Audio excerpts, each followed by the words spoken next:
Recharge করবে, এই রিচার্জটি অবশ্যই সৌর বিদ্যুতে হতে হবে, সৌর বিদ্যুতে, এবং সেটা নিশ্চিত করবে সিটি কর্পোরেশন এবং পৌরসভাগুলি।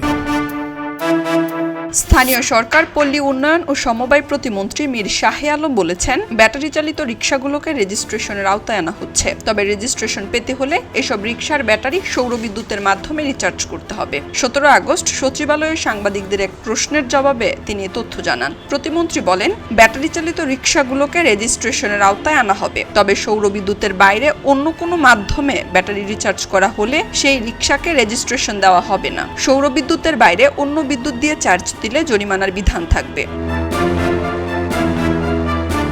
তিনি বলেন, এখন থেকে এসব ই-রিকশার নিবন্ধন বিআরটিএ দেবে না, সিটি কর্পোরেশন ও পৌরসভা নিবন্ধন দেবে। জাতীয় সংসদে এ বিষয়ে আইন পাশ হয়েছে এবং সেই আইনের আলোকে বিধিমালা তৈরি করা হচ্ছে। বিধিমালায় নিবন্ধন ফি, নবায়ন ফি এবং অন্যান্য শর্ত নির্ধারণ করা হবে।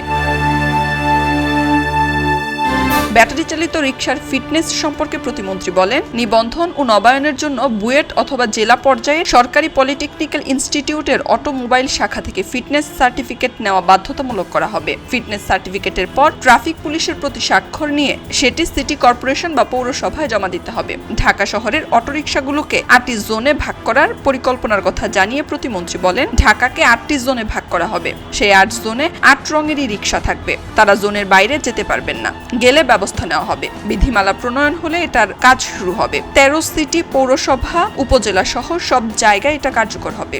খবরের কাগজ, নিখাত, নির্ভীক, নিরপেক্ষ।